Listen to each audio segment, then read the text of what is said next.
Throwaway account for obvious reasons. My name's William.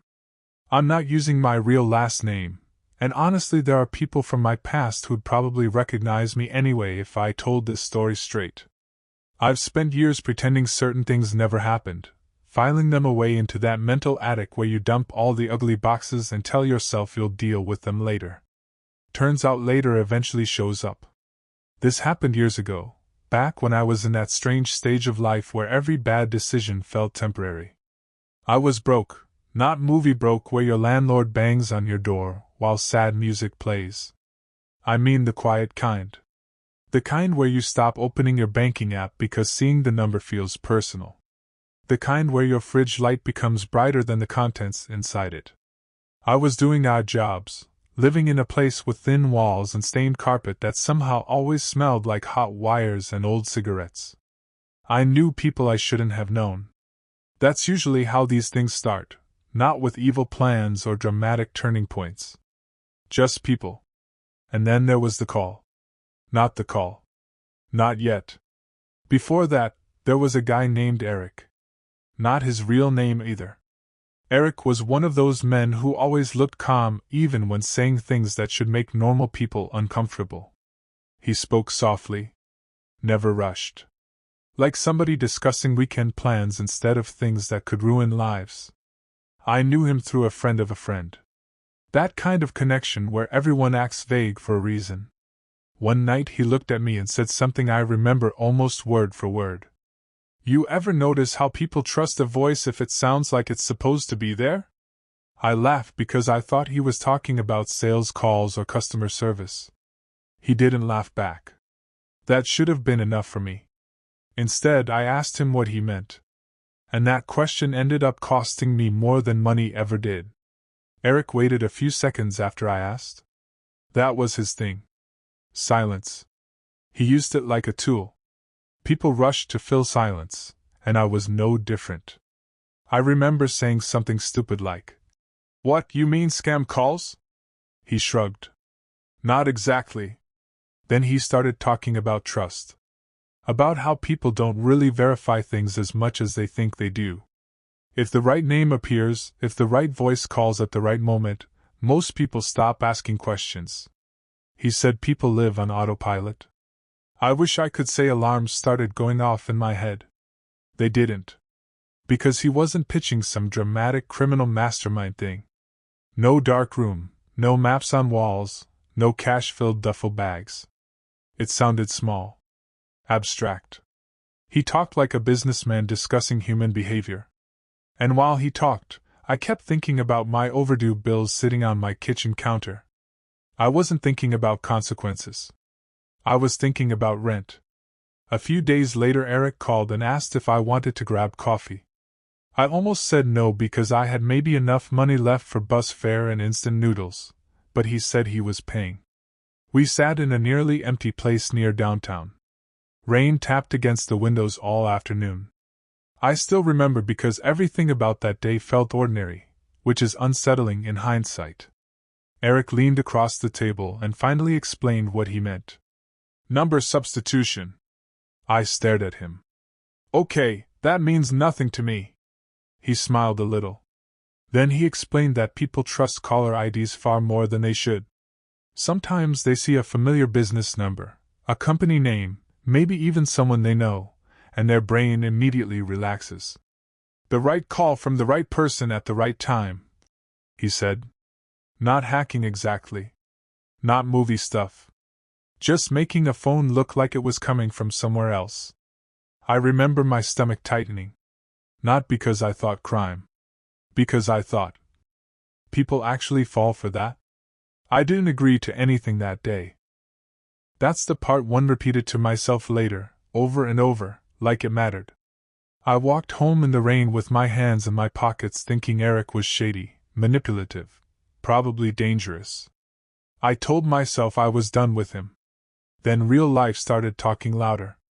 3 days later my landlord taped a notice to my door.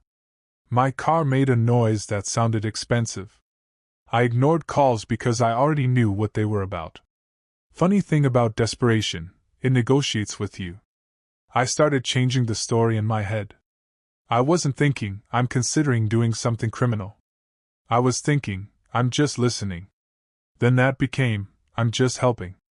Then, I'm not really hurting anyone. I think people imagine bad choices feel dramatic when they happen. Like crossing a line painted on the ground. Most of the time the line isn't visible at all. You realize you crossed it only after you're standing somewhere you never meant to be. A week later I met Eric again, and this time I didn't pretend I was there by accident. He laid things out carefully, but not in a way that sounded like some criminal operation. He framed it like a process. Research. Timing. Presentation. He kept saying that word, presentation. He told me people react emotionally before they react logically. Stress, urgency, authority. Those things push people into fast decisions. I remember feeling uneasy because he wasn't wrong. My role, at least at first, was small. Observe. Listen. Learn patterns. Learn how people speak when they're comfortable, and how they speak when they're nervous. Nothing illegal had happened yet. At least that's what I kept telling myself. I went home and sat in my apartment staring at the ceiling for almost an hour. Something in me already knew I was building excuses faster than I was building reasons. But once you start preparing for something, backing out feels strange. Like stopping halfway across a bridge. The strange thing about getting close to doing something wrong is that the world keeps acting normal. People still walk dogs. Stores still close at the same time. Neighbors still argue through apartment walls about stupid things like dirty dishes. Meanwhile, you're sitting there feeling like you're carrying some invisible weight no one else can see. The night before things were supposed to happen, I barely slept. I kept pacing around my apartment. Sat down. Stood back up. Turned the TV on, then muted it 5 minutes later because I wasn't watching it anyway. I remember looking at my phone every few minutes. Not because I was waiting for a message. Because I was waiting for certainty. I wanted some sudden wave of guilt to hit me and make the decision for me. Or fear. Or common sense.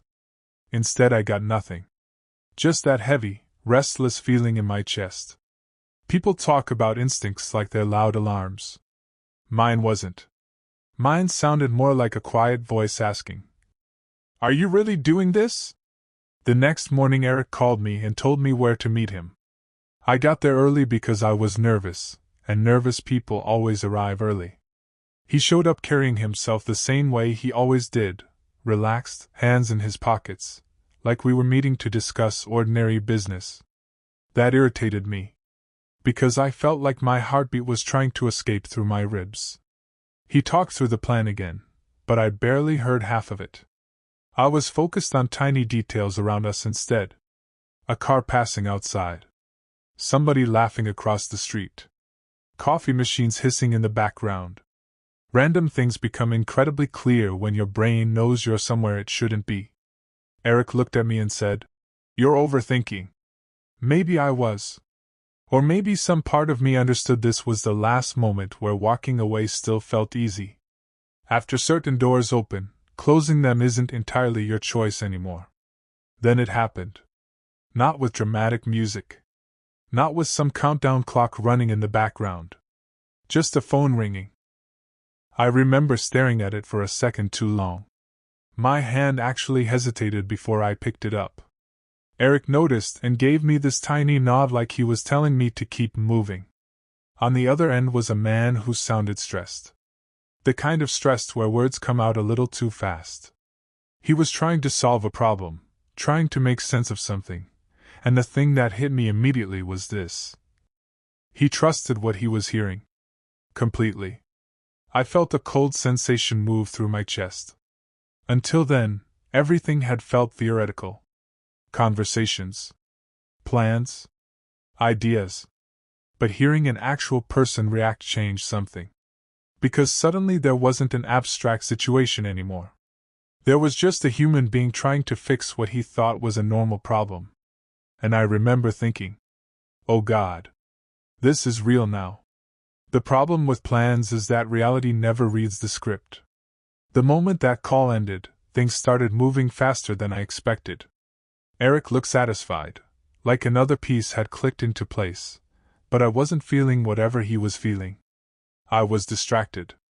I kept replaying the man's voice in my head. Not the words. The tone. There was trust in it. That bothered me more than I wanted to admit. Eric started talking about next steps, and I caught maybe every third sentence because my brain felt split in two. One part was sitting there nodding along, acting normal. The other part kept asking whether I still had time to stop. Then an unexpected complication showed up. Eric looked down at his phone. His expression changed. Only slightly, but I noticed it. Until that point I'd never seen him look uncertain. He stared at the screen for a few seconds and muttered, "That wasn't supposed to happen." And suddenly my stomach dropped. I asked Eric what happened. He didn't answer immediately. That scared me more than if he'd started yelling. He just kept staring at his phone with his jaw tight, reading whatever was on the screen again and again, like the words might change if he looked long enough. "Eric?" He finally looked up.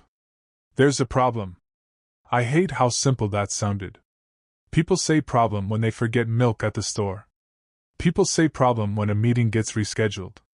This wasn't that kind of problem. The calm guy, the guy who always looked like he had 10 backup plans hidden somewhere, was suddenly thinking. Actually thinking. I felt adrenaline hit me instantly. My hands started getting cold, and I noticed I was tapping my foot against the floor without realizing it. "What problem?" I asked. He rubbed his face. "Someone called back." Just those 3 words. And somehow the room suddenly felt much smaller than before. Eric stood up so fast his chair scraped across the floor. That sound still sticks with me for some reason. Not the phone call. Not the conversation. The chair. Because that was the exact second everything stopped feeling controlled. He walked a few feet away to answer the call back while I stayed frozen at the table pretending not to listen, even though every nerve in my body was focused on his voice. At first he sounded calm again. Professional. Smooth. Then the conversation shifted. I couldn't hear the other person clearly, but I heard enough. Questions. Too many questions. Eric started talking slower, which was always a bad sign. It meant he was thinking in real time instead of following a script. When he came back, his expression had changed completely. "We need to leave." No explanation. No reassurance. Just those 4 words. I remember standing up so quickly I nearly knocked over my drink. That's when fear finally arrived. Not abstract fear, not guilty conscience fear. Real fear. Sharp and physical. We left without finishing our drinks. Outside, the city looked exactly the same as it had an hour earlier, and that felt surreal to me. Cars kept passing. People stood at crosswalks checking their phones. Somebody was laughing across the street. Meanwhile, I felt like I had a siren going off inside my chest. As we walked, I kept looking behind us. I know how that sounds. Paranoid. Dramatic. But fear does weird things to your brain. Every person suddenly becomes suspicious. Every parked car feels like it has someone inside watching you. I convinced myself strangers were staring at me even though they probably weren't even noticing I existed. Eric told me to relax. I almost laughed at that. Relax? My heartbeat felt violent. Then I started asking questions he clearly didn't want to answer. Who called back? Did they figure something out? Are we in trouble? He kept walking for a few seconds before finally saying, "Stop talking." After Eric told me to stop talking, I actually did. Not because I wanted to. Because suddenly I was afraid of hearing whatever came next. We walked for several blocks without saying anything. I remember the sound of traffic, shoes hitting pavement, a bus pulling away from a stop. Tiny details started sticking in my head again, the way they do when stress pushes your brain into overdrive. Eric kept checking his phone. Every single time he looked at it, my stomach tightened. I started imagining scenarios without meaning to. Police. Questions. Someone identifying me. Someone remembering my face. The human brain is incredible at creating disasters before disasters even happen. Finally, I couldn't take it anymore. I asked, quieter this time. Just tell me how bad it is. Eric stopped walking. He looked at me for a few seconds, and for the first time since I'd known him, he looked tired. William, he said, you need to understand something. And I immediately knew I wasn't going to like whatever followed. Eric looked around before speaking, like he was checking whether anyone could hear us. Then he said, You thought this was one thing. I remember not saying anything. Because he was right. I had thought that. Somewhere in my head I'd convinced myself I was standing near the edge of something dangerous without actually stepping into it. Like I could always separate myself from what was happening. Just helping. Just listening. Just following directions. People build these little lies because the truth is harder to look at directly. Eric kept talking, but his words started blurring together. Because another realization hit me. The excitement I'd secretly been feeling before, the adrenaline, the rush of doing something forbidden, that was gone now. Completely gone. All that was left was pressure. Fear. And this awful feeling in my stomach that I can only describe as waking up after making a terrible decision while drunk. Except I was completely sober. I'm skipping details on purpose because I'm not trying to write a guide for anyone. What matters is this: I wasn't caught that day. Not officially. No police knocking on my door. No dramatic arrest. No courtroom scene. But people always imagine getting away with something means walking off untouched. It doesn't. You carry it. Eric eventually disappeared from my life the same way he entered it, quietly. One day calls stopped coming. Messages stopped appearing. I never looked for him. As for me, I changed in ways I didn't expect. For a long time after that, every unknown number made my chest tighten. Every time my phone rang unexpectedly, I felt this tiny burst of panic before reality caught up. The lesson I learned isn't complicated. Bad choices almost never arrive looking dangerous. They arrive looking practical. If you ever catch yourself building excuses faster than reasons, stop and pay attention. That's usually where the real line is.